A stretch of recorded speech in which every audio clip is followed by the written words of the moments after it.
Welcome back. Yeah, man, how you doing? You good? I know you like that. Welcome back. I know you like that. How long you been back, man? Welcome back.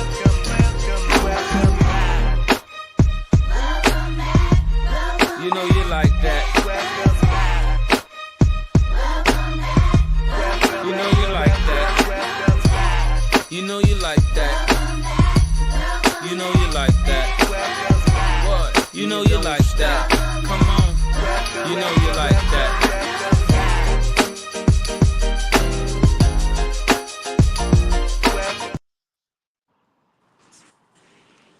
Hello. Welcome back to Live It Out podcast. Thank you guys for joining us tonight. We was running just a tad bit late, but we're here. We're here, and I'm excited about tonight's topic. So before we get started, what I want you guys to do, I want you to subscribe to our YouTube page if you're on YouTube. I want you to click like. I want you to share this as much as you can. And most importantly, I want you guys to engage and join in the chat throughout the episode. So this night episode is about being single, engaged, and our mental health. We're gonna keep it honest about mental health. Live It Out Inc. We keep it honest about mental health, relationships, and everything in between. So today we're talking about being single, not in a sad way, not in a waiting for love way, but what it actually does to your mental health, both good and bad. No pretending, no deep quotes, just real conversations. We just want to have a real conversation about our mental health and living in our singleness. Tonight, I have three amazing guests again. Yes, these are some of my babies, but they're all grown up. So Miss Jada, Dr. Harris, Kiera, and Derek. All right, there we go. Hi, guys. Hello. Thank What's you up? guys for tuning in to Live It Out Inc. Thank you for sharing with us. So the first thing I want to discuss is like, what does being single look like today? You know, society, I mean, you can have a great job. You can be drinking your water, you can have your life together, you can be doing real good. But soon as somebody hear that you single, they're like, oh, what's wrong with them? What's wrong with her? Oh, why he ain't got nobody? Why she ain't got nobody? And they just have this whole stigma on being single. So in today's world, what does being single look like today for you, Derek? Let's start with Derek. Hi, All Derek. right. Appreciate it. How y'all doing? I'm Derek. So I'm born and raised in Philly. Live in Atlanta, but I spent some time in DC. So I bring all that to say this, that I've lived in some pretty big cities where there's a lot of transplants and a lot of people kind of moving into the city, moving in and out the city. So like what single looks like for me might be different than what it might look like depending on where you live. If you live in a smaller town, the relationship dynamics might be a little different. And how small the city is or how small the community is might vary. But honestly, it feels like the perception is infinite. You know, there's a lot of things to do in places like DC, Atlanta, New York, and Philly. So, you know, when you go out, it feels like you see a club, and all the clubs are normally full of women. So I feel like, you know, you at a candy shop, to be honest with you, when you go out to Right, some of these right. spots, man. There's beautiful women everywhere. There's all kinds of different shapes and sizes, whatever you into. And for the most part, if you're comfortable with approaching women, that they're pretty easy to talk to and get to know. Um, so dating feels numerous, but aside from that, there's a lot of I think responsibility that comes with that. Uh, at different points in my life, for example, when I was 25, 26, I'm 36 now. Even though there were a million options for dating, you might have had, you know, only like $100 to your pocket. So there's only but so much you can do with somebody when that paycheck is coming up. So like, there's a lot of pressure, right? There's a lot of pressure on trying to take advantage of the options that are out there, but still also trying to find or provide a good experience for women. And you might try to cut some corners and do like coffee dates and stuff like that. So you always are kind of in a situation where women might be recognizing that. So you meet a lot of women who just like, I want to do a coffee date, or I want to do something cheap. I want somebody to take me out. So there's always that balance when you're younger, at least, trying to figure out, all right, how do I get to know as many women as I can as possible, but also I got a finite amount of resources, and I might not even live on my own. I might have a roommate or something like that. So like, what Right. can I do to really split the difference between what I think women are going to expect versus, you know, making sure I have a good time with them, you know? So Right. that's part of the challenge. The older you get though, and you know, things are going right with your career professionally, it becomes more of less about what you can do with your money with them and more about what their expectations are and what you're ready to do.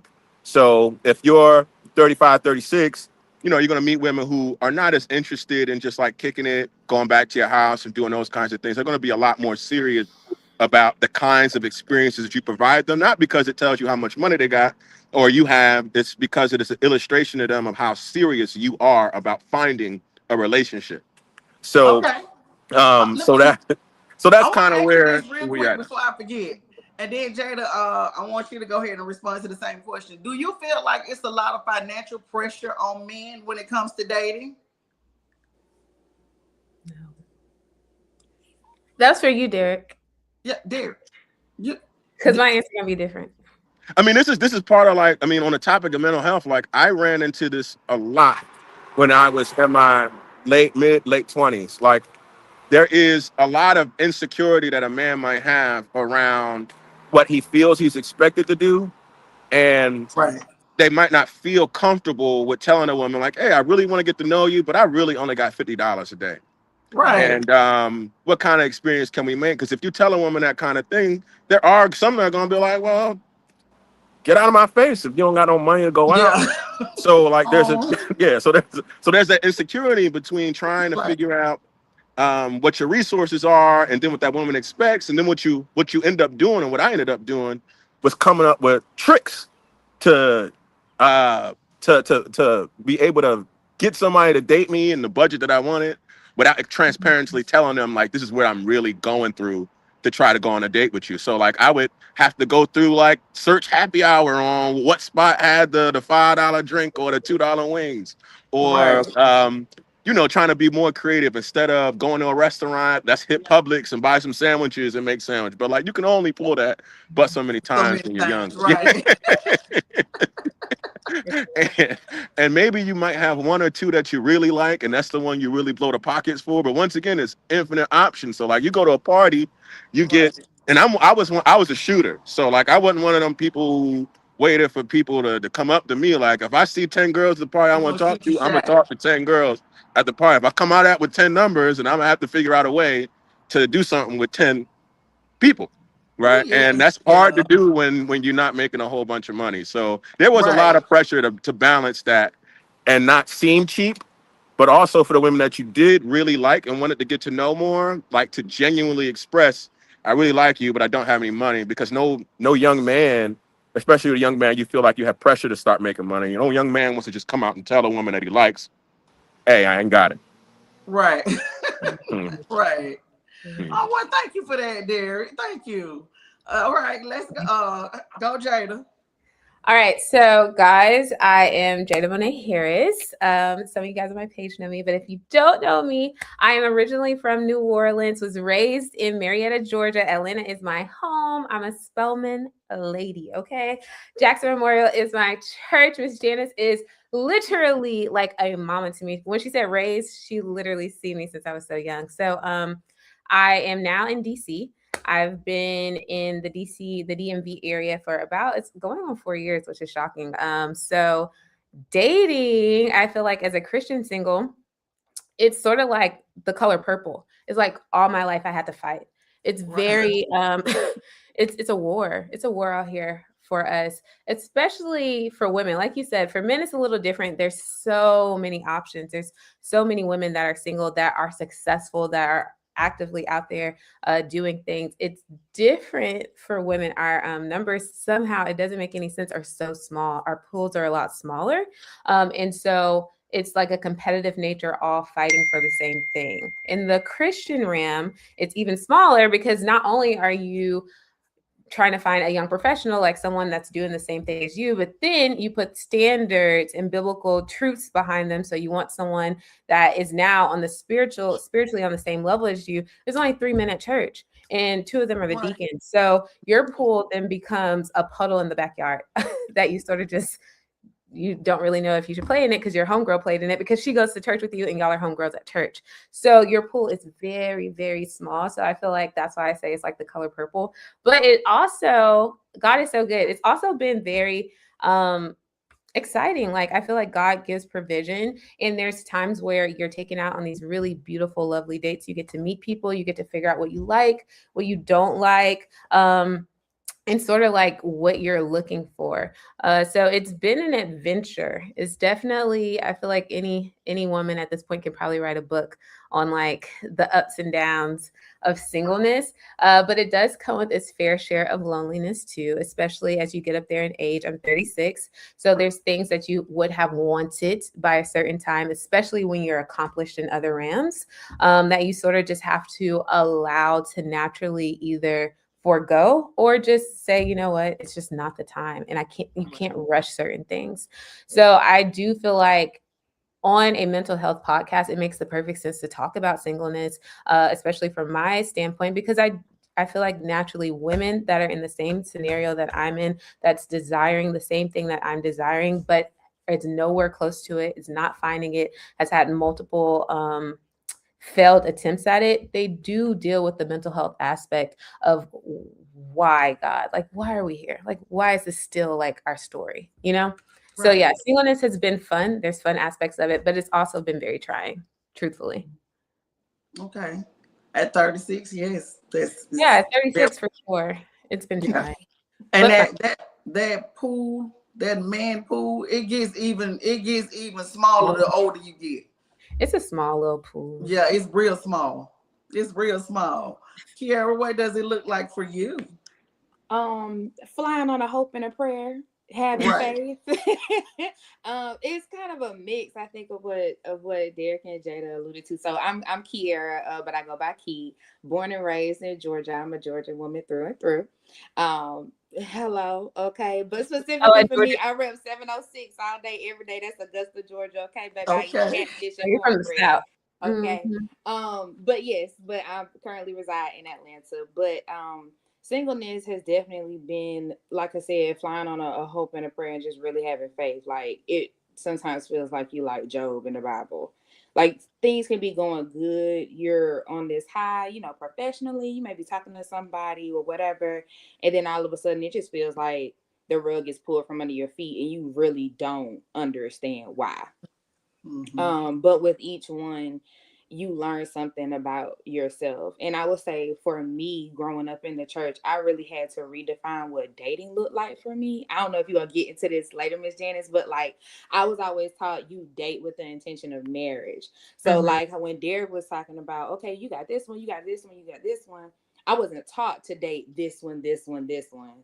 I was taught like before this boy can even come over or take you out on a date, he need to call the house, he need to court you, he need to, like it was very like that. So when I get out into the world, I'm like, well, they ain't doing it like this. So It now ain't like that. I have Yeah, to like, shift because you're not the only one. And I'm like, what you mean? Okay, all right, I see how we play it. So really having to change your mindset and be more open, I feel like. But it's also like what Jada said too, when you're a woman and then you're a Christian woman and then you're an accomplished Christian woman, it requires a whole nother level of faith. sorry Right. guys, my thing goes off every day. It's really sad. I'm gonna mute myself. Oh, okay. So let's talk about the differences in between choosing to be single or choosing to be single or circumstances that makes you single. Now I can speak from both ends. At one point in my life, I chose to be single. I said, hey, I don't want to do it no more. I don't want to date right now. It's emotionally exhausting. Just out here trying to date. So I don't want to date nobody. So I some point in my life I did take the time to be single. But it was times in my life that, hey, oh boy, just felt like he was just gonna pull out right here, and I'm emotionally traumatized And I don't know why now I'm broken. My heart hurt. I want revenge. I'm stalking him and trying to figure out how I'm gonna get him back and all of that. So under those circumstances, I didn't choose to be single because I wanted to be with that person and then I didn't know how to let go. So let's, you guys, if you could speak on your experience on either being single because I want to be single, if you experiencing being single because circumstances happen. Kiara, you can go since we ended with you with Kiara, Derek, and then Jada. Okay, okay. So I've done both too. So there was a season of my life. I think Jada, you remember this, where I went on like a no dating time. So that was my chosen time. I was like, I had really went through some traumatic things in the dating realm, and I was like, bump these guys. It's just gonna be me and you, Jesus. We're gonna ride this thing out. And so it was really transformative. And it was really like that's when the temptation came. It was like people from the past was coming back up, new people was coming back up. I'm, tried to get the dating sites a try, wasn't getting anything. But as soon as I said yes to God, it was like, huh, they own you. And it was The like, floodgates of heaven open. yes. I don't know if it was heaven or hell, Miss Janice. I'm gonna tell you Right. the truth. I don't know. But so in that time frame, it was really about establishing discipline and structure to be faithful to Christ. And so it really did take a different aptitude within myself to be like, I'm gonna see this through and I'm not gonna get distracted and I'm really gonna grow with Christ. But after that and before that, and more often than not, my singleness was not a choice for me outside of that time frame. Right. It really was, like I told y'all, like I was dating someone or was in a serious situationship with someone and they wouldn't commit or whatever. So you were forced to kind of move a certain way. And Right. like you said, Miss Janice, it really was sometimes a lot of like this person has shown you who they are or what they do or don't want. But I couldn't let go of what was in my mind, this picture. Or sometimes I couldn't let go of the words that they said to me. Mm-hmm. It wasn't necessarily that they were lying or whatever, but the actions and the words just didn't match Didn't up. line up. It didn't. No, and so you really do have to make sure that someone's actions and words line up, because if you don't, you'll be sitting there holding on really to nothing, to something that's in your head and it's not real. So both seasons were trying and made me, grow up a lot. Okay, I understand that. What about you, Derek? When I was in college, I was in a relationship all through college. And I mean, it was one of those situations where I felt like she probably chose me, and me being someone who's like really appreciative of that, I was initially hesitant to join the relationship, but then eventually I was like, yeah, that's sure, let's make this work, and we continued to date throughout college. I will say that the times when I was in a relationship, there was a part of me that felt like that was what I was supposed to do, so I felt I was performing in a lot of ways and kind of contouring myself around being a boyfriend and being a companion. And to be quite honest, when I look back at it, I was totally not ready for that. Right. So but my heart's of heart, if you gave me the true serum, I wanted to play around. Yeah. But I had found myself with, once again, this tension between what I think the woman wants of me and me feeling like I need to be what I think the woman wants from me, instead of me building a relationship with someone that's mutually based off what we authentically want for ourselves, right?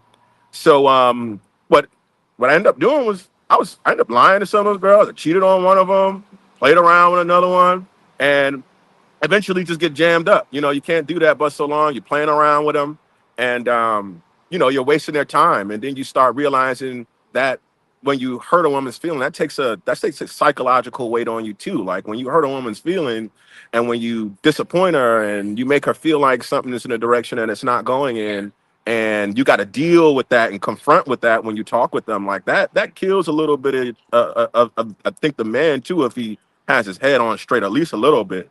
But Right. so from that, so I was in two back-to-back relationships. I was in one through college, was 20, 22. Then I got into another one at 23, 24. That collapsed. So then when I was 26, 27, I moved to DC, and I made a determination like, no, I'm not going to do a relationship if I'm not ready. I don't, I can't have any more of these sit downs where the woman's crying and I'm trying to just get out of this room. I can't have that anymore. And so what I started to do was just say, all right, I am not going to be in relationships of circumstances. I'm not going to be just because we are with each other all the time or because we like and we have strong feelings for each other, that means we're by default going to be in a relationship. But what that did is while I was still open to building and getting to know women, it's really difficult the older you get to let people into your life in that kind of way, and then there not be an implied expectation about where the relationship's going. And you end up having to have the same conversations, even though I say I'm not going to be in a relationship with someone I don't want to be in. I date someone, we date casually, but when we date casually, we're still getting to know each other. We're still having very intimate and personal relationships, and Right. then you get to a point where that hits your head, and when you get to that head, you're just like, well, I don't want to be in a relationship with you, and you get the same tears that you get when you when you Even broke the you girl's already heart. explained to her that, Yeah, hey, we're just dating. For some reason, we don't understand that. What do you mean we just dating? We yeah. can do all this. We're So in a relationship, whether you want to hear that. yeah, so I tried to do it a different way and end up getting the same results, and you Yeah. still end up with the weird confrontations where the woman's pouring her heart out and you're feeling like you disappointed her, even though you tried to do what you could to manage your expectations. But they're people, and people feel deeply, especially women. And now you're just in a situation where you just got to kind of deal with it. So I've been in both situations. Now, luckily, like I am 36, I'm in a fully committed relationship. Me and my woman, we have a home together. We do things with each other. Those were intentional things, though. Like we got into a relationship where we understood this is where we want, this is how we feel, and that's kind of call it out early. But I think maybe 5 or 6 years ago, I probably would have, instead of calling it out early, I'd have been like, oh, what you doing Friday? Oh, I'm free. Okay, what you doing Saturday? Oh, I'm free. So now we kicking it from Saturday to Friday every week, but Right. we're not official. So I can kind of hang with somebody else on like Tuesday afternoon. Right. Right. But we still spending so much time with each other. So we get to a point where it's just like, what direction? I'm like, I don't want to go that direction with you. And now I got the same situation. So yeah, so it's been a little bit of both. Okay, I'm glad you. Thank you for being so honest, Derek. I really appreciate it. Because men don't say this. Yeah. They hide it. Okay, Jada. Choosing to be single or single by So, circumstance. as you see, I'm live outside of my apartment because the fire alarm went off. So I have a different a different background. But I will be back soon. I just saw the fire truck. But choosing and then just, I feel like there was never really a season where, can you guys hear me? Oh, good. Mhm. I don't think there was ever a season where I was like, oh, I'm going to do a year of no dating or anything like that. I've had friends like Key that did that. And one of my friends, Borley, she did that for a while. For me, it just, you guys are about to see another fire truck. But for me, I never did that. I will say, though, when I was a younger Christian, like in my 20s, I had an improper perception of what God was going to do through dating. Meaning that, similar to Kiera, I was taught, the fire truck, this is so awkward.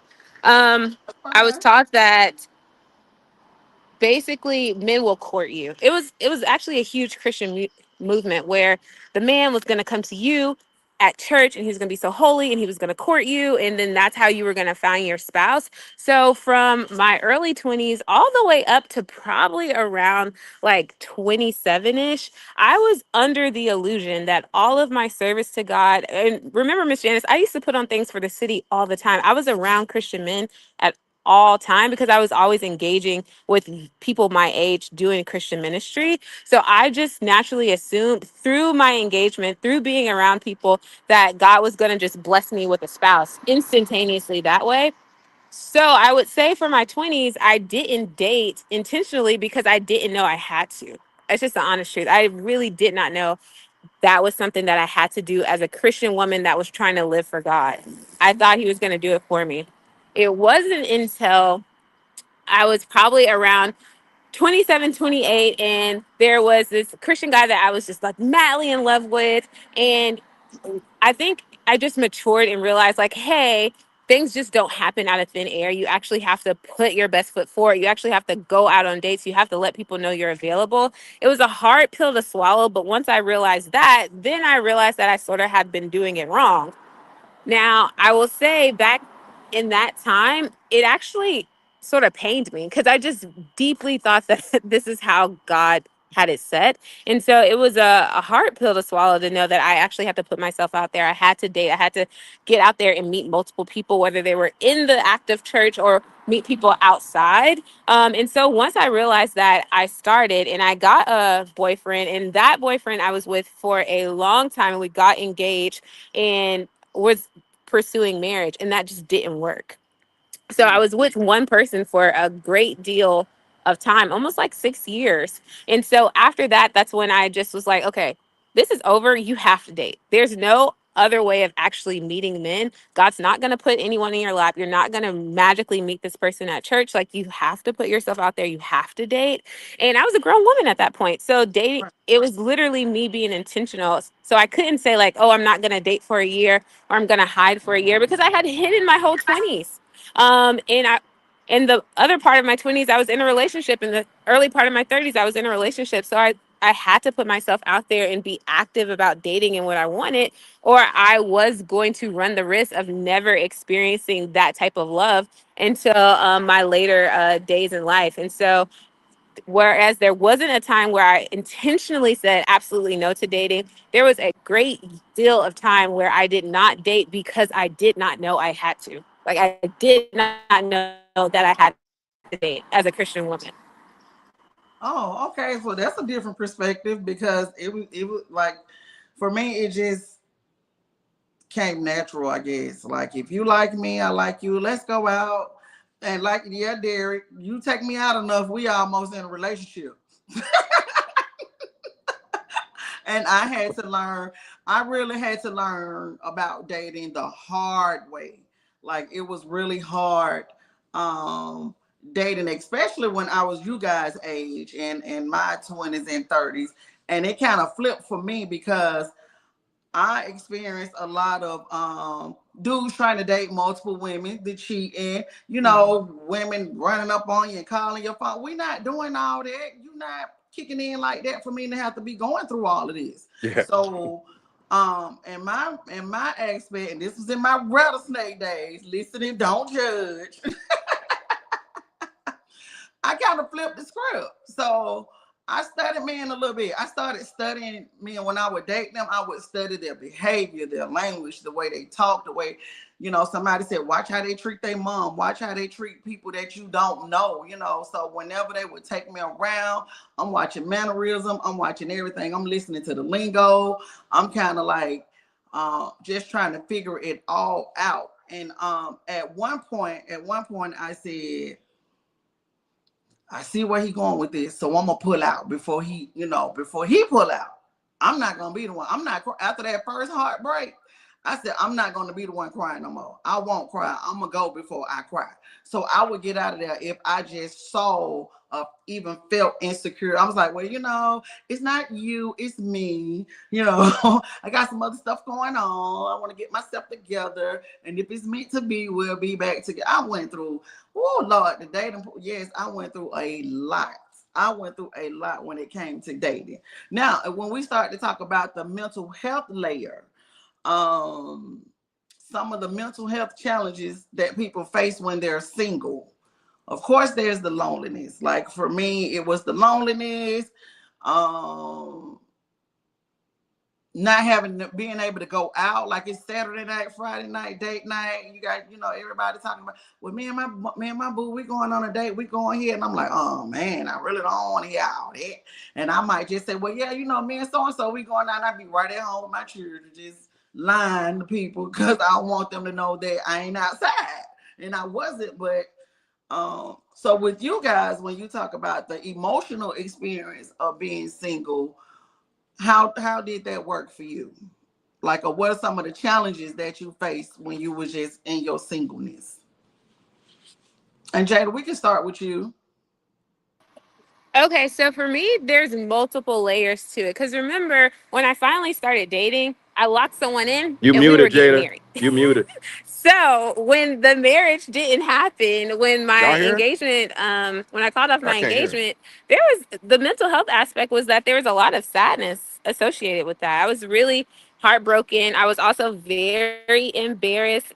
I don't know if anyone has called off an engagement before, but when you send out invitations and you have to like come up with reasons as to why this thing that you invited people to is not moving forward. Yeah, it's a lot of conversations you haven't even really had with yourself. And so there was an aspect of embarrassment. And then when you're used to doing life with someone and you're no longer doing life with someone, loneliness is almost impounding. You're very lonely. You're used to going to the movies with someone. You're used to spending your free time with someone or thinking about another person and their well being. And so to have that sort of like ripped from my hands, I definitely dealt with a lot of emotions of just sadness, feeling loneliness, and honestly asking God, like, God, when will my season come? Like, when can I have the joy season? Even though amazing things were happening in the background.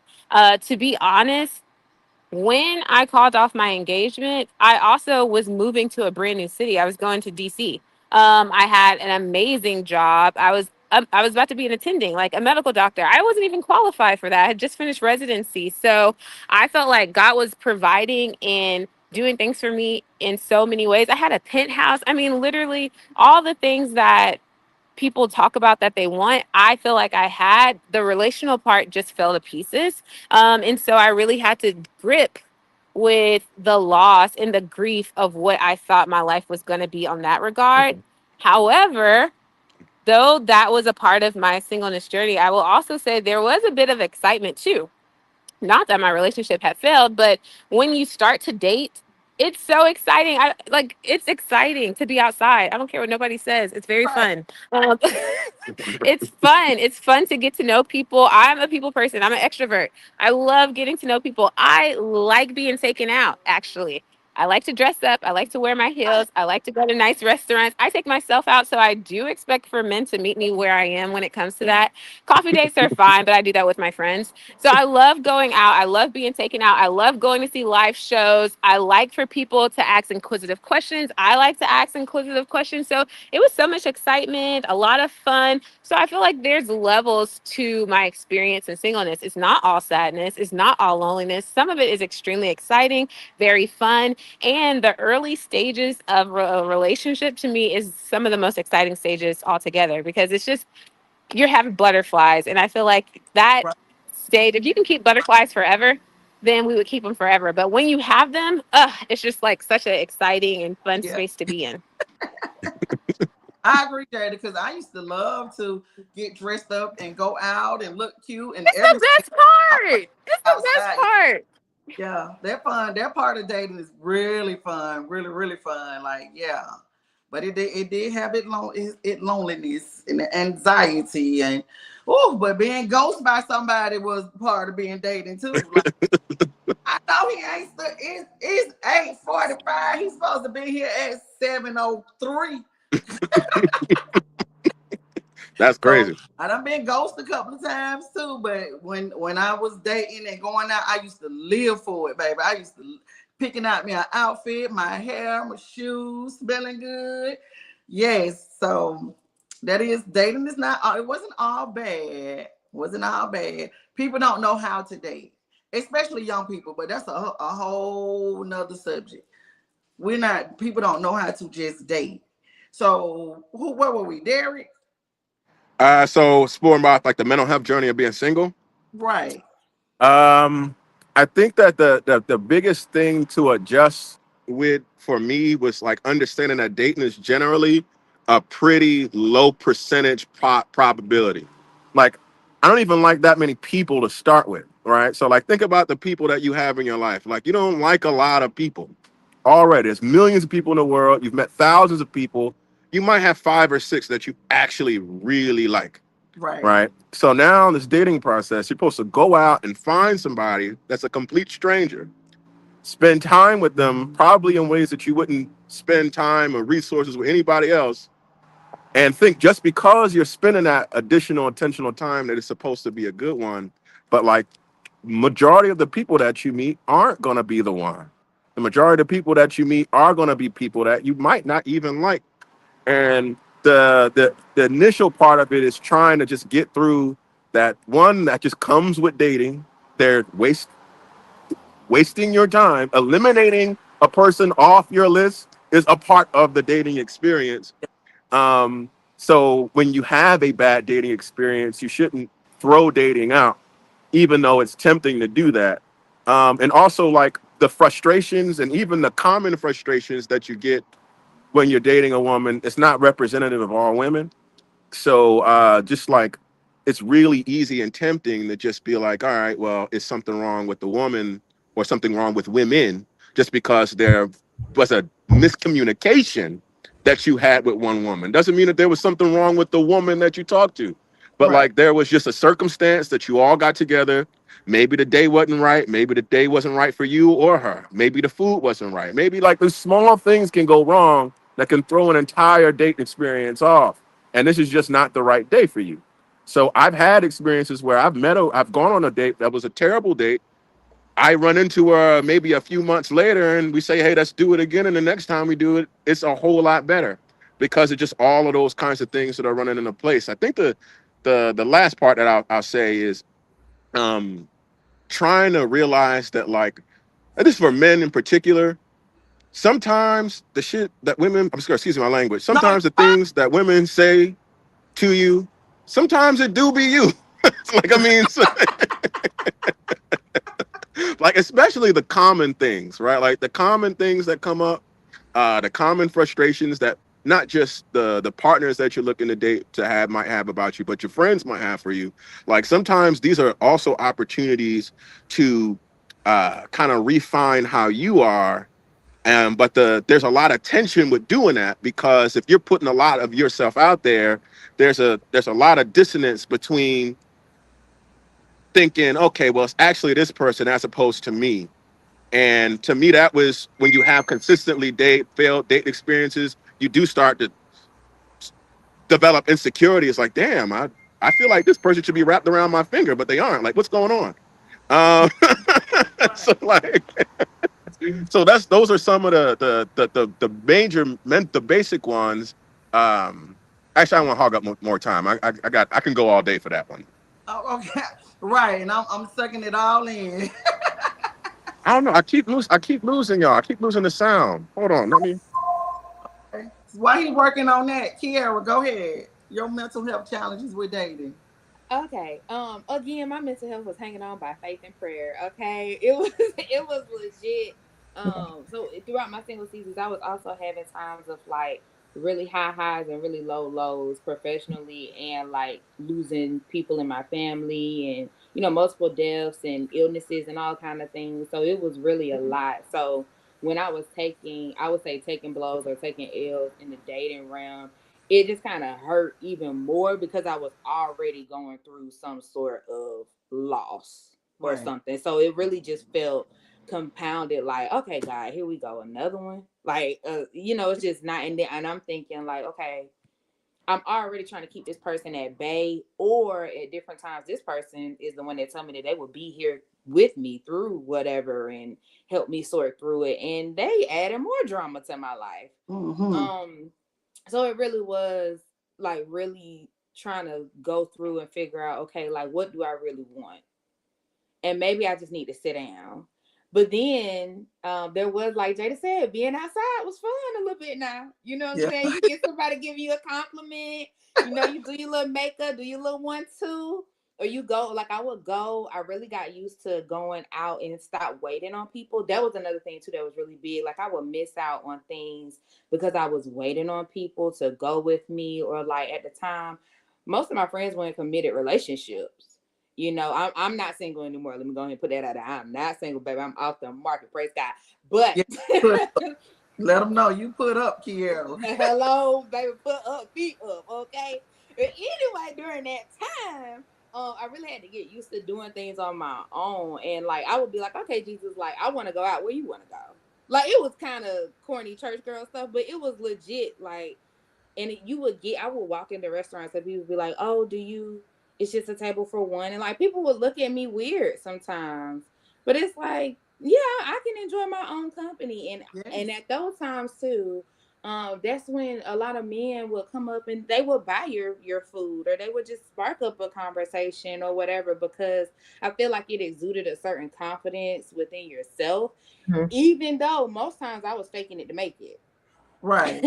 Right. But I was going out there and really enjoying that time. So it allowed me to really kind of like get to know myself, know what I like, what I don't like, and learn how to stop waiting on other people for me to fulfill what I, want to do in my life and experience. So yeah. Okay. So let's talk about the flip side of being single. We know we got the loneliness, the anxiety, being ghost, social media, because if we want to talk about social media, they make it where dating seem like it's just the being in a relationship is just the most perfect thing on earth, It and does. they don't, outside of the ratchetness, fighting and stuff. I'm talking about couples. They don't share the, you know, he's not emotionally in tune with me. Like, yeah, we love each other, but today I don't even like him, or he don't understand. He can't see me when I'm down or when I'm not at my best. He don't even notice that part about me. But this is somebody who I call myself doing life with. We only post everything that's good, everything that's perfect, and we don't show the downside to dating on social media. And do you guys feel like social media put a stigma on you, like when you were single?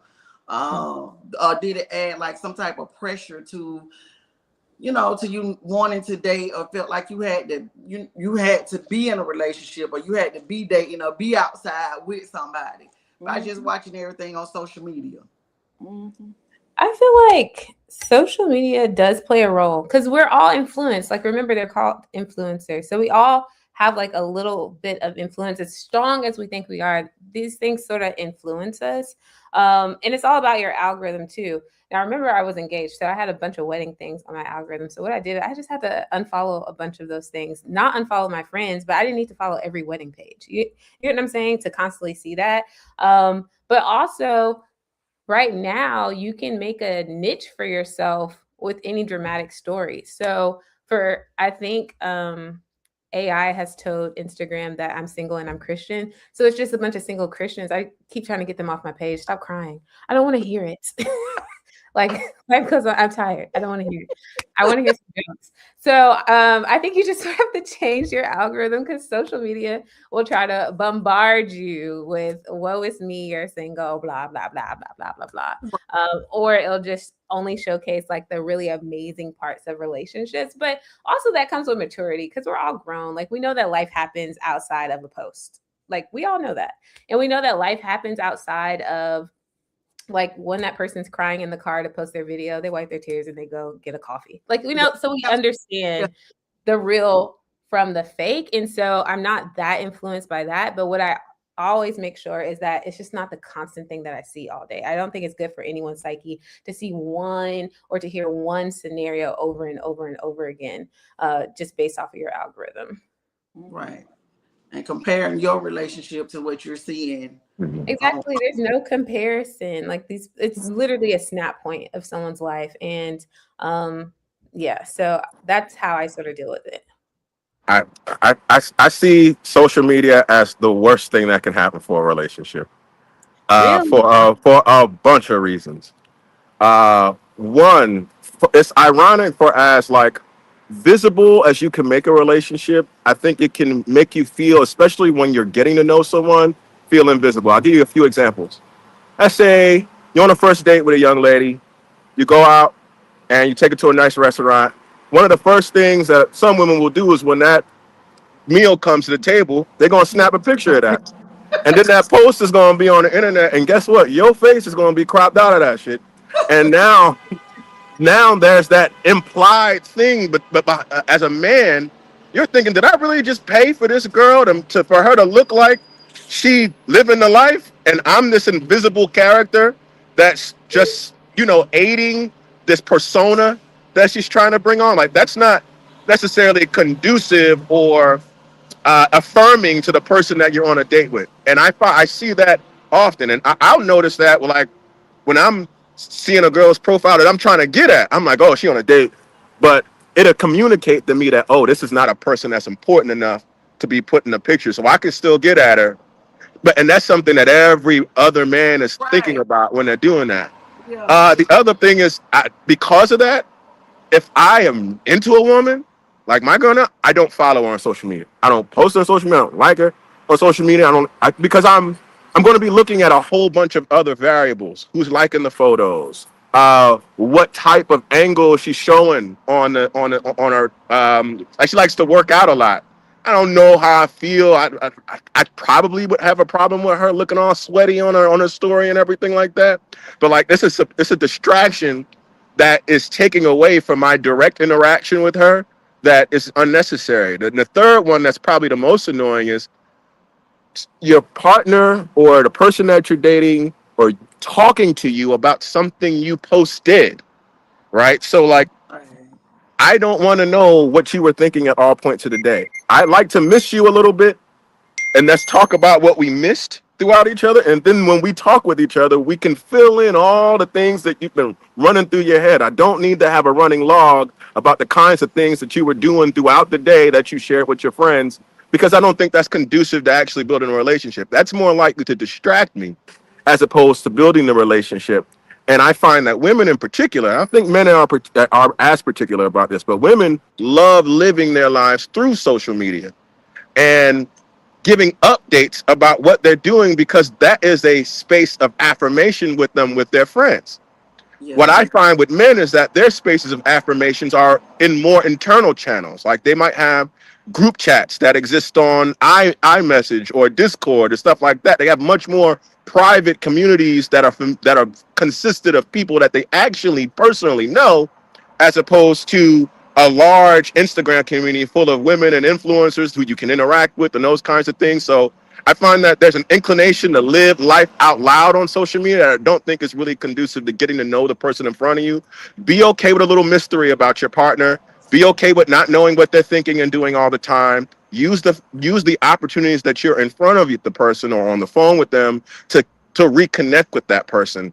I don't see that happening in a really conducive way. And then when the relationship don't work, or let's say you do start posting the person on their social media, like you're not going to post when a relationship doesn't work, right? So you can't take if you can't take the L's in private, then don't take the W's in public either, right? So live both of those things in private if you want to keep those things private if they matter a lot to you. And I don't think any woman likes a dude that's on social media too Well, much. I'll Yeah, say this. Say this. but like the men think the same thing about women. They just tolerate it because they know that's what you kind of got to deal with when you're dealing with a woman. She want to take pictures. She want to look pretty. She want to use the filters. She want to do all that. But guys despise it just as much as women do. Yeah, well, yes. I don't want no man that's into social media. No, no, boo. What doing? We're not doing that. No, Not and Right. then you holding your phone. Oh, I can't stand it. Oh, I feel like Yes, ooh, yes, I don't like niggas on social media like that. Please stop posting pictures of you and stuff like that. It's just, ew, it's eerie, scary, and it gives hmm. nastiness to me. Yeah. So it gives me Like imagine you go out to dinner with somebody and he like, hold on, let me get this picture. right. Like I'm you about want to to be like, come on, you gotta get out of say, here, man. no, because we're not doing that. You're not gonna be softer than me. Yeah. Would not want to go inside. You are not going to be softer than me. So that's the social media thing. Yeah. And I like what you said. Like those people life. Don't live your relationships on social media because soon as it's over, Megan, the Clay dude, whatever they got going Mhm. on, I could care less. But the whole social media realm seemed to be so interested in why he cheated and why they broke up. I was so sad for her. Well, Yeah. just keep your business off social media. That should have been, yeah, yeah, you know.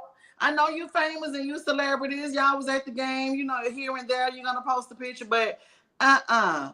Cause I've been cooking for you. I'm all in your house with your family and your kids and all of this and that. They just start telling everything. No, just keep it in private, baby. Yeah, I think women have determined that. I think some of them have determined that the social media, your lifestyle is a brand. So you sell your lifestyle and all the things that you're doing, and that's while I can understand that's useful for a whole lot of purposes. I've not seen that be super conducive to actually building a relationship with someone you care about. Absolutely, and what it showed me that Meg the Stallion, baby, you got the knees and everything, and that man still cheated. You Yeah. you know you done nothing different because they're gonna cheat if you look like Meg, Beyonce, all of them. They're gonna cheat. Yeah, they're gonna.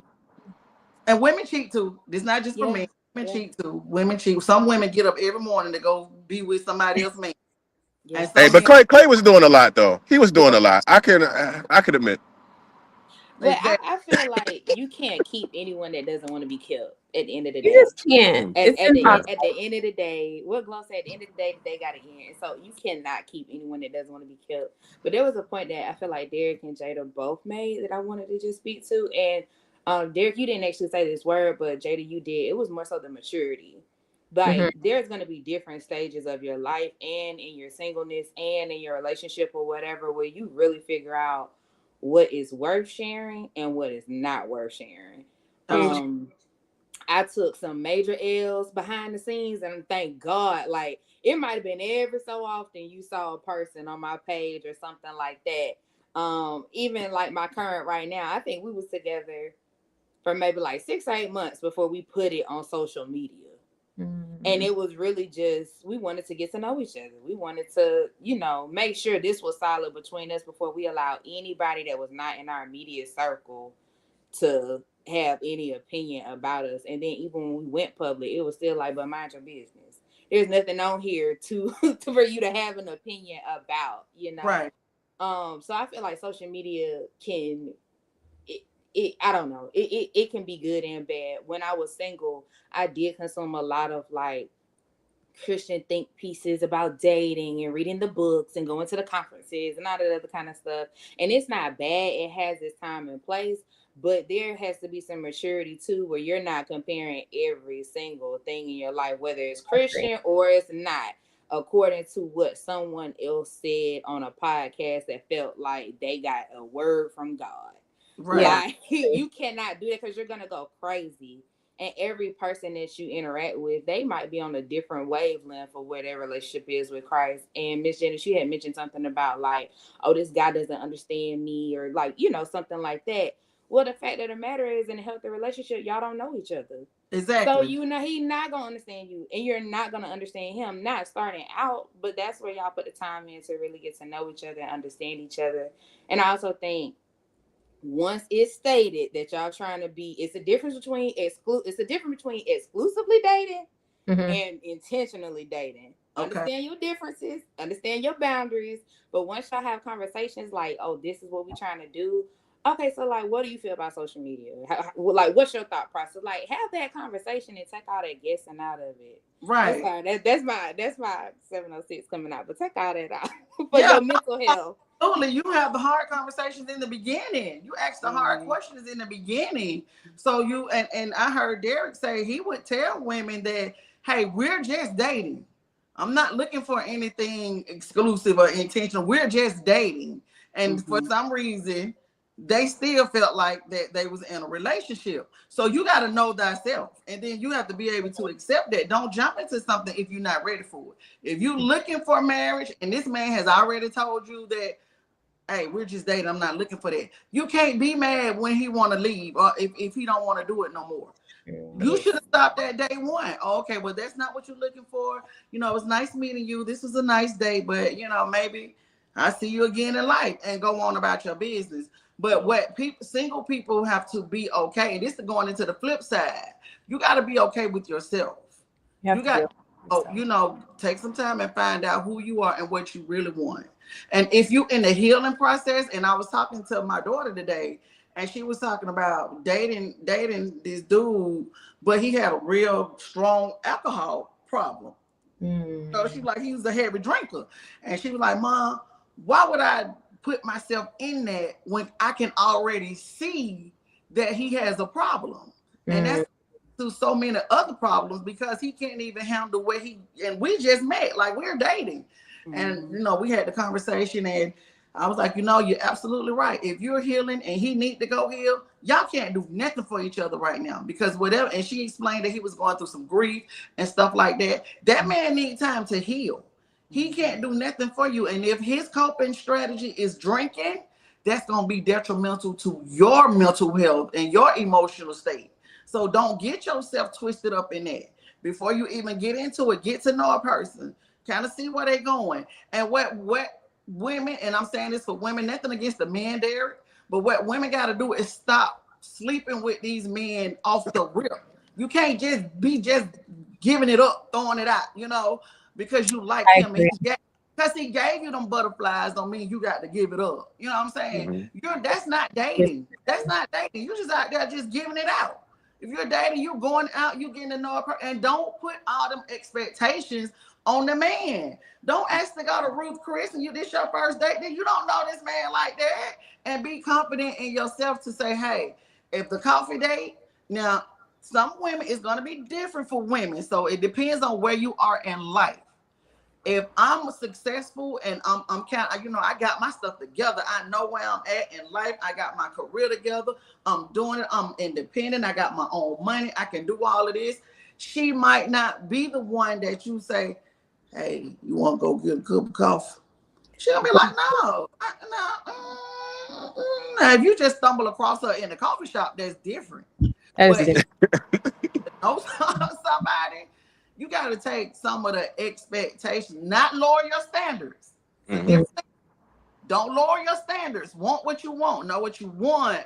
But I don't see why, like, young people when they be dating, oh, he got to take me to Ruth Chris. He got to drive this kind of car. Baby, you Ubering everywhere you go. Yeah. And you at Popeyes and Taco Bell. And ain't nothing wrong with that. And there's nothing wrong with wanting those things, but find somebody you can build those things with, or somebody that can add to and kind of enhance what you got going on. And that takes time. And once you get intimately, when you start sleeping with these men, that emotional attachment is gonna come because it's there. When you give yourself to somebody like that, and that's all they want, you're gonna be hurt because you've given a piece of yourself to somebody that don't even really want you or don't even know you yet. So yeah, when you're dating, date.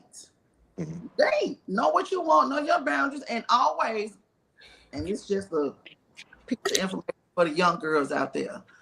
Have your own money. Be able to pay for the date if you have to.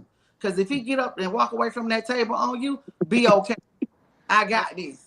That's true. And going in my car, I can call me an Uber and don't have nobody have you out there just hanging like that. Let him pay. He's supposed to pay if he's taking you out on a date, but have your own backup. Have your own. You know them. You get to know them. I'm getting to know you there. I don't know you yet. I don't know what you about to do. So I got to cover me anyway. Now, once we get to know each other and we kind of vibing and I already know where you at, then yes, I trust you a little bit more. But and then just y'all got to stop sleeping with people so early. Stop, please stop. Protect yourself. Protect your mental health with that. That stuff messes with you and it plays on you. If you got any questions, if you want to type in comments, go ahead and type them in the chat. Let us know if you heard something that's helping you. Type where you are in your singleness, anything that help you throughout your singleness. And our time, get ready I wanted half of it because you guys were so good.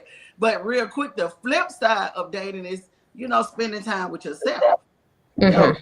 Yourself, building yourself up.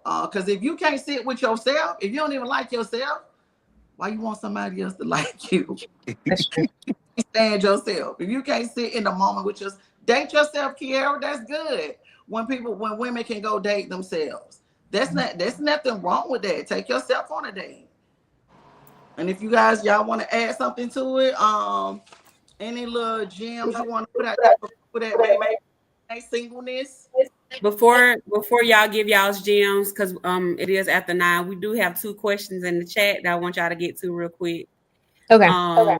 First question, I'm not sure if y'all can see them, but I'll put it on the screen. From Jamarcia. Have you obtained any additional boundaries since being single than you had before when you were in a relationship?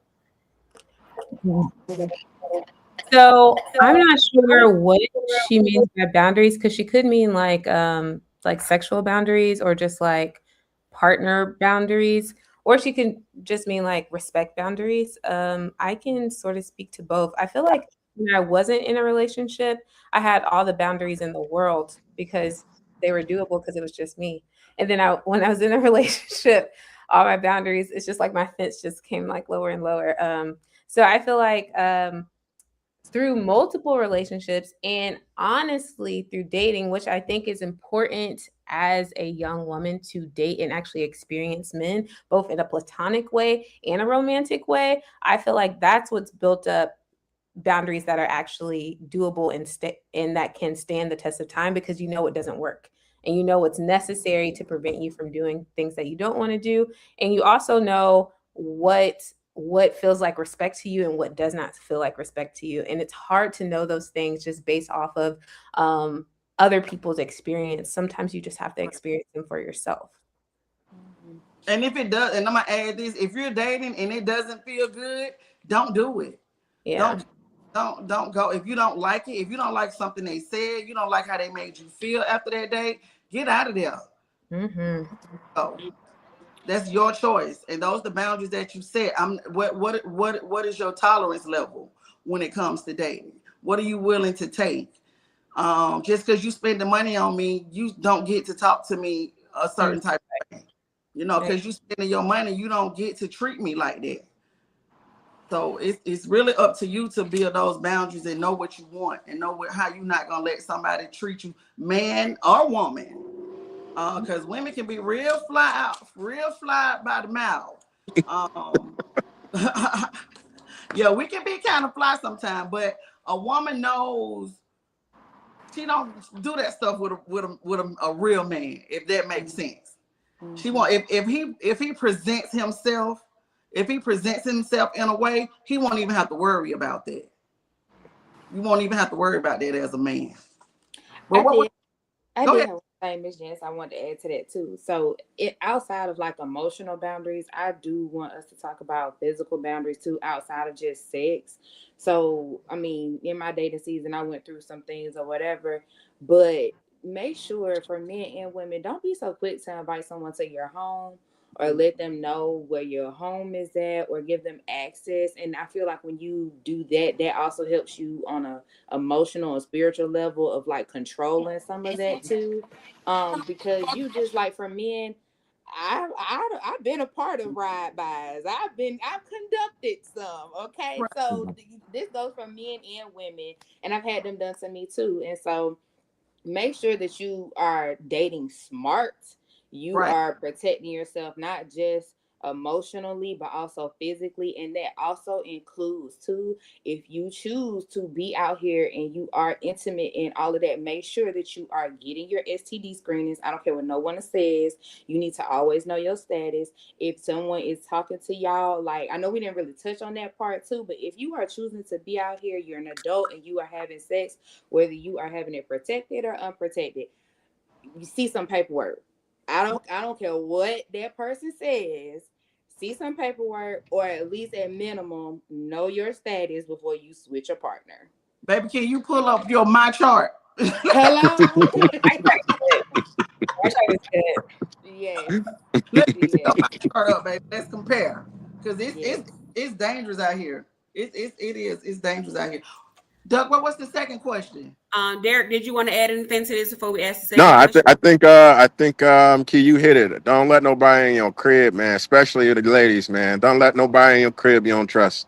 Right. They shouldn't even know where you. I mean, that's the advice I give the women in my life. Like they shouldn't even know where you live unless they proved a certain level of trust with you. Absolutely. All right, so the last question so far, also from Jamarcia. What are some deal breakers when dating as a Christian? Kiera and Jada. Chuck, I'm Christian. I'm talking to my guest, talking to the guest. And Derek as well. I'm not sure his faith, but With that, to that question, as Christian women, do you have hard boundaries about if you're willing to date men who have different beliefs or Mm-hmm. non-believers? I have hard boundaries now because I feel like I've experienced the gamut of it. I believe that there is such thing as being Christian by culture, meaning that you grew up Christian, you grew up in a Christian household, or you relate to some parts of Christianity, meaning like you can say the word Jesus and not freak out, right? And I feel like majority of people lie along those boundaries. They're Christian by culture. They're probably not Bible-based Christians, meaning like the Bible, they don't feel like it's fully true. They have their own specs of what they will and will not practice. And so for me, as a Bible-based Christian, meaning someone that does want to live out the word of God and believe it to be true, as my standard of what is good and evil, it has been difficult dating men that do not have that same mindset. It's hard to be fruitful with that type of person if we have different standards of good and evil. Realistically, if your standard of good and evil is based on your own opinion, but mine is based on a biblical concept, then what I have done to you or what you have done to me, we're like always going back and forth on that. And so I have just chosen not to date like that anymore because it hasn't been successful. And it's not that it's not successful because we don't get along. We get along well. I feel like realistically, because I'm such a people person, I'm very easy to get along with. I'm charismatic. I'm like the life of the party. It's just like anyone can vibe with me realistically of any faith. And I have friends of all faiths. But when it comes to partnership, there's a level of agreement that has to happen. And so when it comes to dating, I do now have a boundary through maturity to be with a partner that can cover me spiritually, meaning that they believe in what I believe in spiritually. We have the same senses of what truth is and what a lie is, what good is and what bad is. And it's all based on the book that we call the source of our life, which is the Bible. And that was not a boundary I had before. I thought if you were Christian, oh, I had access to you. And I can form agreement with you, but it has not worked. And I've tried it a couple times. Mm-hmm. Yeah, I love everything you said, Jada.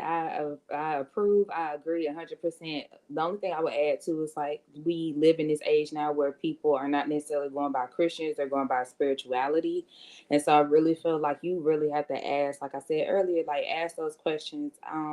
In my single season, again, I'm not there no more, but in my single season, there was a guy that he kept saying God and he believed in God, and you're like, oh, okay, all right, tell me more. But then when Right. I dug the layers back, he was like, oh, I believe in God, I don't believe in Jesus. I was like, now, hold on. Yeah. We don't believe on the same type of thing. We're not gonna align. So in full transparency, I put him out of my mind as someone that was potentially long term. And so I treated him Derek, like you mentioned, as one of them people. It was Yeah. like, yeah, it just became a little yeah. So, but I really feel like as a Christian person, just a Christian person dating, like Jada said, you have to be in agreement. But then I also feel like sometimes I've seen this more so with women than I have with men. We can be a little too hard on some of the men because let's be honest, like someone said it here, the church is mainly filled with women, so it's a lot of women in there that can speak in tongues, they can preach, they praying, they fasting. I mean, are powerful beings in the kingdom, but the men are not always there. There are men that are there, but there are not always men that are there. And They're so deacons. sometimes, They're deacons. yes, They're yes, Oh, and they ain't the junior deacons either. uh-uh. yeah, They the old deacons. And so it's like, they're 80. have some grace too with where that, speaking from a woman's standpoint, where that man may be. Now, if you just see he really is not trying to, like, he's doing it for you, or either he's not really trying to have a relationship with Christ, then you need to get up out of that. But if you really pray and you be into it with your Bible and the Holy Spirit will let you know if there's someone that you really need to give grace to and be patient with and cover them as they walk through this so that they can grow and start covering you for real, for real. or the Holy Spirit will let you know you need to cut your losses and get up out of there. And Okay. I'm gonna add my little piece as a Christian woman who been through this thing. I'm a veteran, you know. I've dated a man who didn't believe in Jesus, and it took me by surprise because I was getting ready to go to church one morning. You know, he was at the house. I was like, oh, I said, yeah, I got to get up and go to church. He said, church. So first you had me with it when you questioned me getting up going to church because I'm going to church. I'm going to church. So and then I said, yeah, he's talking about you believe in that stuff. I said, believe in what? The church? He's talking about no, you believe in Jesus, and he just went ham. He went. I mean, he was going off. When I tell you, my soul stepped outside of my body and stood on the side of me. And it took everything I had not to bash that man across the head. And I was like, oh, it's gonna be Christian like if I do that. But it brought me to awareness that I never had a conversation with this person. Mm-hmm. We even talked about what we believed in or what our belief was. But I had already allowed you into my space. See, so you bombarded me. You bombarded, you got into my space. And then I found it was an instant turn off. For me, it was an instant turn off. I can't remember that person's name. It was an instant turn off. And I prayed and I felt so bad. I was like, God, I'm so sorry. I didn't know. I was like, God, I didn't know he didn't believe. And I was apologizing. And then I dated this dude who was a Muslim. Oh, nothing against the Muslim, I like the brothers. But he knew I was a Christian. He knew that I taught Bible study, he knew all of that about me. And he constantly wanted to debate me. He just wanted to debate me. And I had to show him because, I was taught you don't argue about the word. You don't argue about that. But I had to show him, I'm going to explain to you what I know, what I feel, and how I feel God telling me to talk to you so we can have this conversation. So once I had to inform him, I don't know who you think you're talking to, but let me reintroduce myself. Mm-hmm. So I had to have that conversation with him and I had to bring him down. And that's the first time I ever seen a Muslim buckle. This ain't what you want, boo, because I'm going to stand on business when it comes to my faith and my belief. That's a deal breaker for me. I'm going to stand on business. I'm going to represent the kingdom for whatever reason. Either you can roll with me or you can go on about your business. That's my deal breaker. If you come against me and my God, I don't really have no conversation for you. God been too good. He moved too many mountains. He done showed up too many times. He done pulled up too many times for me to sit here to allow the disrespect and you to do that. But a Christian man can date a Christian woman can date a man that's in the world. And either one or two things gonna happen. Either he's gonna conform to you or you're gonna end up conforming to him. Choose your battle. Because if you're not strong enough, if you're not grounded spiritually enough, you're gonna lose. And then you'll find yourself in situations you don't want to be in. You'll find yourself doing, oh no, I ain't used to be like this. I ain't do this. I don't do this. And you'll find yourself outside of yourself. So you got to be real careful with that. When they say equally yoked, it's some truth to that. It's some truth to that. But he ain't got to be already built up and already in the church. If he loves you, if he's into you, he's gonna follow. And God gonna put him in a position to lead. So it depends on it. Y'all be careful out here. Y'all be safe out here. Y'all protect yourself out here. Congratulations to Kiara on her engagement. Yay! Congratulations. Congratulations to Derek. Derek, aren't you engaged? I heard you say you and your girl got your house and y'all moving forward. Yeah, we are. We got that popping. Yes. Congratulations. So all that singleness paid off. And Jada, we get holding on, boo. We're gonna hold it on, but I gotta raise at my job. Yeah. That's what I'm talking about. Thank you guys so much for tuning in. Throw your Mom, wait. Last thing, you got to ask the famous question. One word answer. Give me one way that you live out your life. How you live it out. One way you live it out.